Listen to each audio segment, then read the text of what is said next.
Hey, it's Miner with RPS Solar Pumps, and today I'm going to go over how to hook up and use your keypad with your Pro system for troubleshooting with an engineer.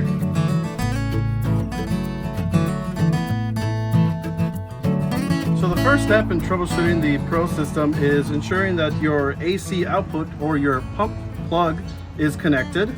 And next we're going to input a source of power. In our case, we're going to be using AC input, but in most cases you're probably going to be using DC power from your solar panels. And then finally we're going to be hooking up our keypad.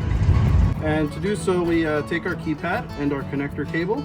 On the back side, we go ahead and connect that in there.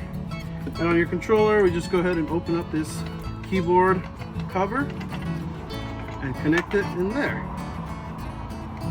Now that everything's hooked up into our Pro controller, we're going to go ahead and plug in our source of AC power.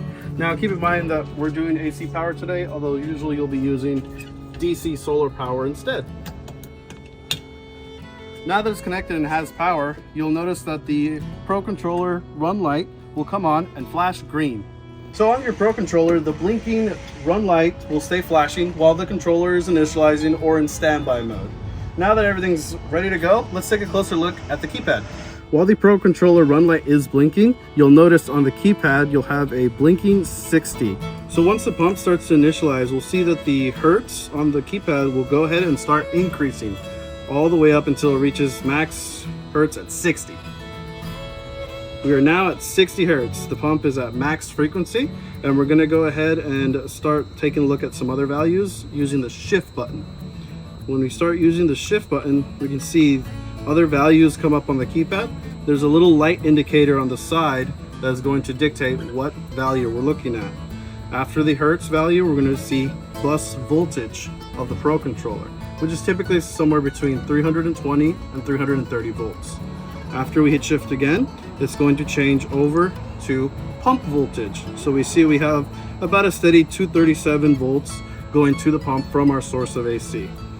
Hitting shift again will show us the amperage rate of the pump, which is currently at a steady 7.1, 7.2 amps. Finally, we hit shift again. This is going to show our RPM or rotations per minute value on the pump currently, which is 3,600. If we hit shift again, it'll cycle back at the top, showing us our 60 hertz. Next, I'm going to go ahead and plug in this COM port plug with a wire nut at the end, twisting the two wires together. This will simulate an alarm status on the Pro controller, so I can go ahead and show you what the keypad will say when that happens. I'm going to plug this in. So next, I'm going to go ahead and initialize the pump just like before and run the pump.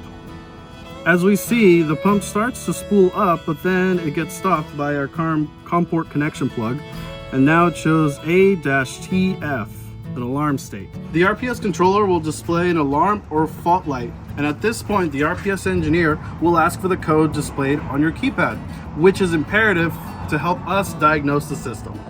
And that's how I use the keypad with your RPS Pro controller system. We don't recommend hooking up the keypad unless you've been instructed so by an engineer to do some troubleshooting. For more videos like this and other videos on our systems, go ahead and hit that subscribe button.